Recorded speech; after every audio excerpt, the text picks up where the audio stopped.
What's the deal, everybody? It's your boy Shane G. We are back with another episode of Politics as usual. So make sure you like, you share, and you subscribe to the channel for all the latest content.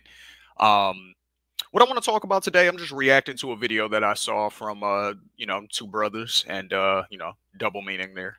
The Hodge twins. So the Hodge twins are people that I actually followed. I followed a lot of the stuff that they did on YouTube. They did a lot of like workout content. They did a lot of um, like dating advice type videos and stuff like that. So people would send in, questions, and they would answer the questions in a pretty humorous way. So I just appreciated, their content, right? Um, then all of a sudden, I started seeing a channel that was popping up that was called Conservative Twins, and because twins was in the name, I just clicked it and I was like, I wonder like if this is the same dudes. And it was, so the Hodge twins, I'm not sure if they still do the workout content or the relationship advice content, but I know that they definitely have this conservative YouTube channel called Conservative Twins. I looked through some of the videos. For the most part, the stuff that they say basically lines up with what you're going to hear any Republican on Fox News or, anything like that. So it's not like too much of a shock as far as, some of the issues that I've heard them speak about. I've heard them. The reason why I don't feel like they're, I guess like evil or bigoted or anything like that. Now, to be fair, I've not watched a lot of their conservative twins content, to be fair, but it doesn't seem as if they're hateful towards anybody. They just have views that not everybody agrees with. Like, I know they've spoken about like, trans women competing against cisgendered women in sports and things of that nature, which, you know, I do see why there's nuance in that debate. I'll just put it that way. So, um, with all that being said, though, today I want to react to a video that they put out recently, where they are actually reacting to a clip of Joe Rogan stating why he would never be a Republican, and then they just say a few interesting things that I want to discuss. You know what I mean? Again, I have nothing against the Hodge twins. I've appreciated a lot of their content over the years.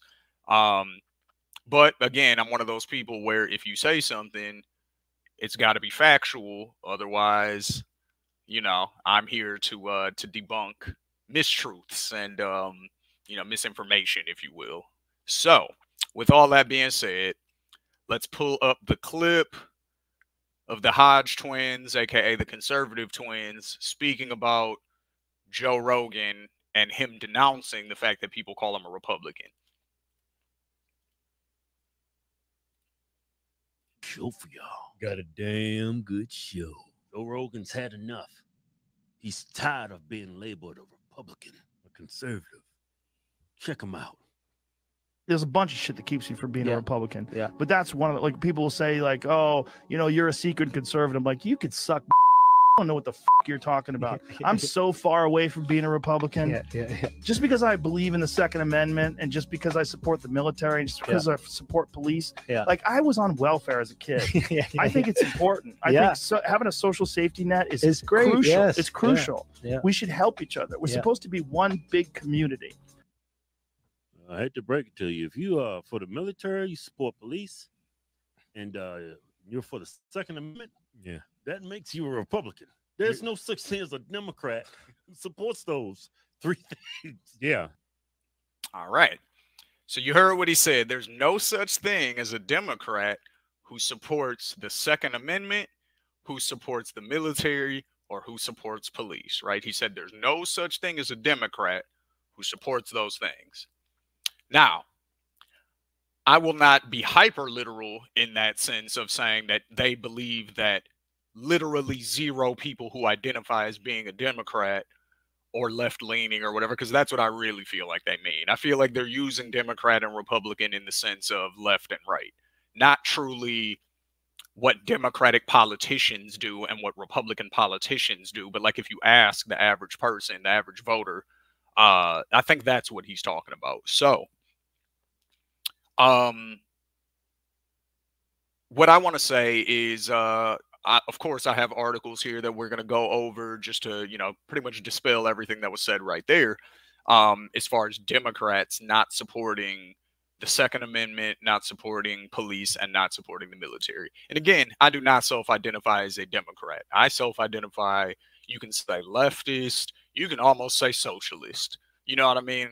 But as far as Democrats, specifically Democrats, that is just patently untrue that they don't support the military, guns, aka the Second Amendment, or police. So, what is my evidence? Right here. From the Pew Research Center. Make it bigger for y'all, actually, just so that we can. There we go. There we go. Let me go in the corner. All right, cool. So, from the Pew Research Center, key facts about Americans and guns. There's a lot of different things here. I'm going to read a few of these. So 4 in 10 U.S. adults say they live in a household with a gun, including 30% who say they personally own one. Okay? Now, where he is correct, or where they are both correct, is that 44% of Republicans and Republican-leaning independents say they personally own a gun compared to 20% of Democrats and Democratic-leaning people. So he's right there that more Republicans own guns. But this was the most interesting thing that I saw here. And this is on Pew Research if you want to look at the whole article. But Americans in rural areas typically favor more expansive gun policies, while Americans in urban places prefer more restrictive policies, according to the 2021 of April survey. Even though rural areas tend to be more Republican and urban communities more Democratic, this pattern holds true even within the political parties. For example, 71% of rural Republicans favor allowing teachers and other school officials to carry guns in kindergarten through 12th grade schools, compared with 56% of Republicans living in urban places. So, real quick, do you see that? 71% of rural Republicans basically are advocating for looser gun policies. Whereas Republicans who live in the city, they favor bans on assault-style weapons compared to 31% of those who prefer those same bans who live in rural areas. So what I'm seeing here is a correlation between lifestyle and your view on guns. It's not necessarily broken down by political party as much as people like to think it is. So Democrats in general favor more gun restrictions regardless of where they live. That is true. However, there's still differences between community type. A third of rural Democrats, for instance, support allowing teachers and other school officials to carry guns in schools, compared with 21% of those in urban areas. So what that shows is, again, this is more of a cultural thing than it is left and right. Because trust me, if you watch the Revolutionary Blackout Network channel, shout out to them, they're lefties and they believe in the Second Amendment. Trust me. So again, let's be clear in our language. This is to the Hodge twins, the conservative twins. If we're going to be clear in our language, don't say Democrat, Republican. If you want to say left, right, then you're just wrong.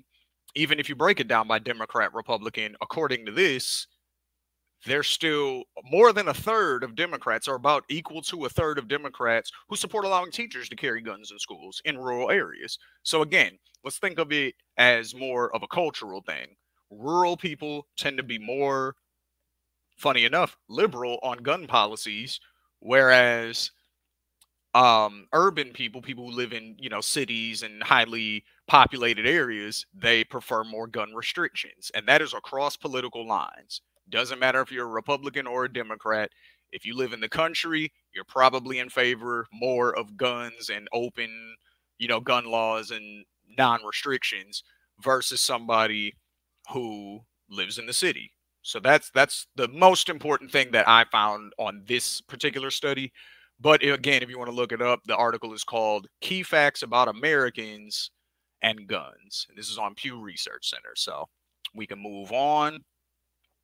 Now, the next point that one of the twins made was that Democrats don't support police. They don't like police. Now, again, I think he's confusing left with Democrat and right with Republican in this sense, when realistically both parties are pretty right wing, especially economically and when it comes to war and things like that. But we'll get to that. We're going to get to that. Trust me. So, this article right here is from AP News. House Democrats pass police funding bills despite divisions. House Democrats on Thursday pushed a long-sought policing and public safety package after overcoming internal differences on legislation they plan to make central to their election year pitch. The package of 4 bills passed in succession, all with bipartisan support, meaning both Democrats and Republicans voted for it, and headed to the Senate where their fate is uncertain. The Democrat success came after party leaders of the Democrat Party, spent hours wrangling with progressives who threatened to block the package over their concerns about increasing money for local police departments. So there were a few Democrats who were saying they wouldn't vote for it, but the majority of the party voted for it. A few lawmakers said the plan lacked the accountability measures that Democrats had once sought after the police killing of George Floyd in Minneapolis sparked protests against racial injustice. The House ended up approving the money, including for departments with fewer than 125 officers and aid for de-escalation training and mental health services. A chief objective is reducing fatal encounters between police and people with mental illness.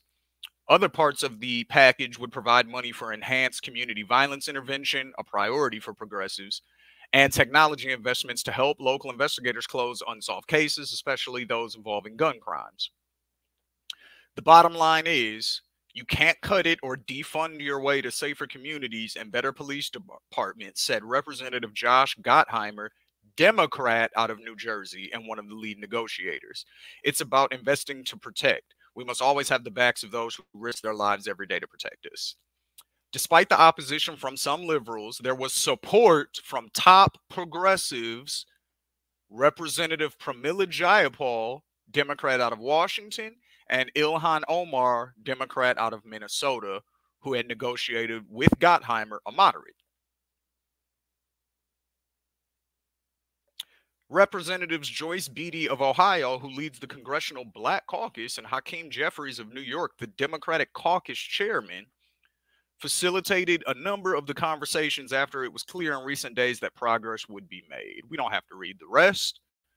I think I have proven my case that Democrats not only support police, as we can see in this article, they also support the Second Amendment, as we looked over in the first article.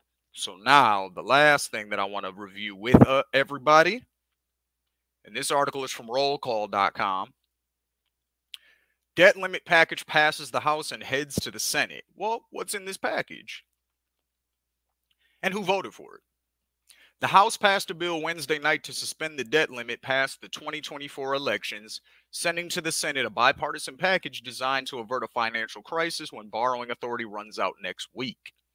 On a bipartisan 314 to 117 vote, the House endorsed legislation negotiated by Speaker Kevin McCarthy and President Joe Biden. So, top Republican, top Democrat working together. That would couple debt limit relief with caps on discretionary spending that Republicans said would serve as a down payment on deficit reduction efforts. I know you guys are thinking, why are you talking about the deficit so much? I thought you were going to talk about the military and things. Just wait. The bill won support from majorities of both parties, though more Democrats voted for it than Republicans.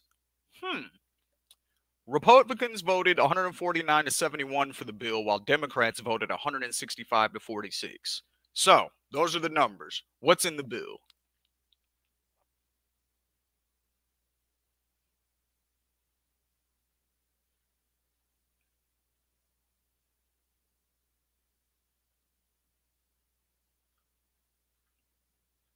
I'm going to find it. Give me a second. This is a long article. This is a long article. We're going to find out what's in this bill, though. Bet you I can find it really easy if I just do this. Boom. Lopsided deal. House Appropriations Ranking Member Rosa DeLauro, Democrat out of Connecticut, opposed the bill, arguing the measure's side agreement to boost non-defense spending may not materialize while military budget boosts are locked in. I can live with a painful compromise. I cannot accept one so lopsided.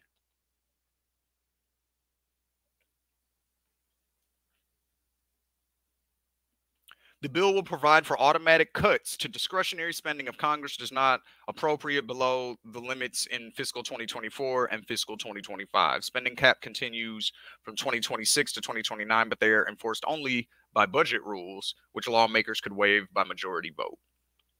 Another key provision in the bill, championed by Representative Thomas Massie, would automatically cut discretionary spending by 1% if Congress does not pass all 12 appropriation bills for fiscal 2024.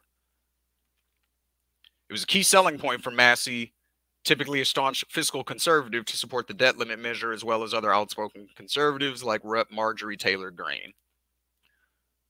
So, maybe I shouldn't look up the word military. Let's look up the word defense. Oh, that's mentioned 5 times in this article. So let's look over this. The new compromise, which would hold domestic spending relatively flat, meaning we're not spending any money in the country for our own citizens, and allow defense and veteran spending to increase. Okay, so that's the deal that they reached. They're going to increase defense and veteran spending, but they're not going to spend any more money than they have been domestically. So homelessness, not going to get fixed. Education, not going to get any better. Healthcare, definitely not happening. They're not spending any money in here, is what they're saying. In fiscal 2024, the statutory caps would raise defense spending to $886 billion and lower non-defense spending, meaning everything not to do with the military, to $704 billion, not including emergency spending and other funding outside the caps. Cool.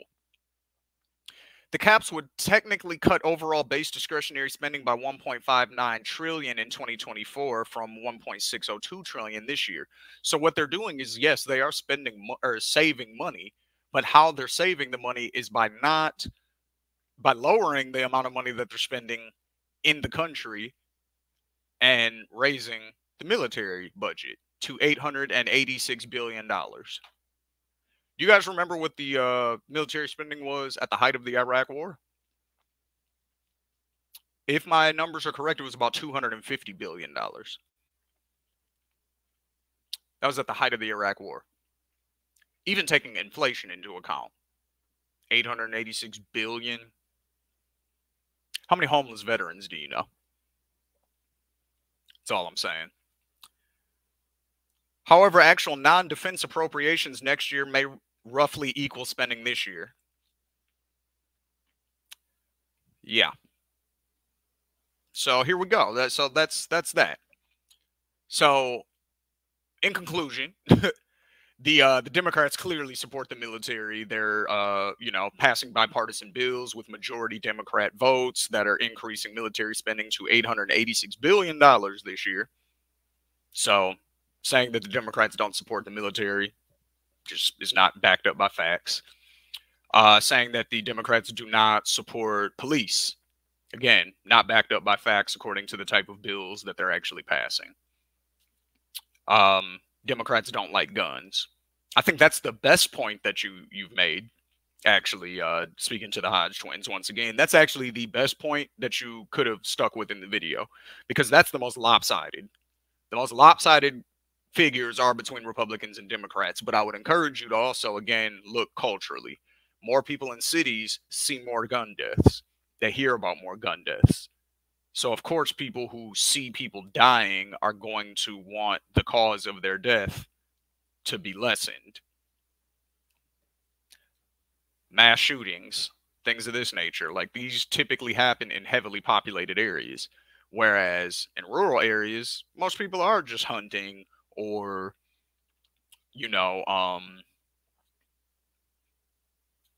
target, skeet shooting, target practice, things of that nature. Like, I do think that is more of a rural thing. So you will see more Democrats who are in favor of gun ownership, but that's because they're not really dealing with the same problems that people in the city are. They're not dealing with people getting shot as often. They're not dealing with mass shootings as often. They're not dealing with all the violence, that comes from city life, essentially. You know what I mean? So my overall point is, if we're going to speak, we need to make sure that what we're saying, especially if we have a big audience — I don't have a very big audience, the Hodge twins do. So if we're going to speak about things that are going to make people, it's going to sway their opinion in one way or another and how they choose to, move forward or vote or, different things like that, we have to speak factually. So, that's my conclusion of this video. Hodge twins, shout out to y'all. Like I said, ain't no beef. You know what I mean? I know both of you dudes work out a lot and you're probably Second Amendment people yourselves. So, I don't want to smoke. All I'm saying is, let's be factual if we're going to speak about things, because that's the reason I actually don't like the Democrats. The reason why I don't like Democrats is because they're too much like Republicans. That's my whole thing. The Republicans tell you who they are right up front. You know what I'm saying? It's actually a funny meme. This is a meme, actually, that I'll just read it to y'all really quick. And this is what it is. Like, this is literally what it is. So, the left-wing utopia. I don't mean Democrats. I mean true left-wingers. Like, left-wing utopia. Everybody on Earth is safe, healthy, happy, educated, and free to pursue their ambitions. Right-wing utopia. White Americans work 60 hours a week in a back-breaking job they hate with no health care and maybe 1 week of vacation, and everyone else is dead. So, of course, that may seem like a huge exaggeration, but I feel that Democrats and Republicans both want that second thing. And when I say Republicans, again, I mean, I'm not talking about the voters. I'm talking about government officials. I'm talking about Congress people. I'm talking about senators. I'm talking about former presidents, even the current president. That's who I'm talking about when I say, Republican, right wing, things like that. I'm not talking about your socially conservative person who works up the street. Like, they don't have any power. You know what I mean? And typically, a lot of the anger and bigotry that I see typically comes from a place of hurt or anger, and I'm not giving them an excuse because it's not cool, but at the end of the day, like, usually those people who are racist or bigoted in some type of way, a lot of times it's based on other circumstances. They're upset at their job. A lot of wife beaters, they go home and take out their aggression on their families and stuff like that because they feel like they can't do it at work and they hate their job and they hate their boss. Again, not a good way to handle it. Not healthy. Keep your hands to yourself. What I'm saying is, different people have different ways of handling negative situations. And a lot of times I do honestly feels like people are just looking for somebody to blame when their life sucks. And I'm not saying that their life sucks because of their fault or anything that they did in particularly wrong. It's more so because the people up top are making it really hard for everybody at the bottom. But they've been taught that if you just work hard enough, then you can be at the top. And for most people, that's not the case. You know what I mean? You have to have some lucky breaks. You got to know the right people. Like, a lot of things have to line up in order for you to really be, in that top echelon financially. So these people have been taught that they could be. They're not. They don't know why they're not. So they have to blame somebody. Oh, it's the Mexicans coming up taking all our jobs. Oh, it's these N-words who are ruining our cities and making the businesses want to leave. Like, they're looking for somebody to blame. So if the powers that be were to somehow make their lives better, I bet you would see a lot less of that type of anger and a lot less of that type of reactionary nonsense that, bigots tend to spew.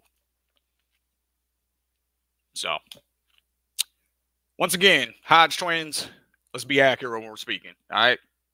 Appreciate everybody for listening. This is Politics as Usual right here on the Ethos Media Network. Once again, make sure you like, you share, and you subscribe for all the latest content. Every Monday, bar exam. Every Wednesday, OTI, open to interpretation. Every Saturday or Sunday morning, Politics as Usual right here. Make sure, you leave a comment. Do you agree? Do you disagree? Hodge twins, if y'all happen to run across this video and see this, I'd love to have a discussion with y'all. Again, I know my channel's small, or the channel that I'm on. I know it's small. I know I don't have a lot of viewers. But I think we could have an intelligent, discussion if we were able to just break down some of these things. So, y'all let me know if y'all want to see that. share the video, make sure that, you know, they see it. You know what I mean? If you watch their content. So other than that, man, Shane G, politics as usual. Catch you next week. Peace.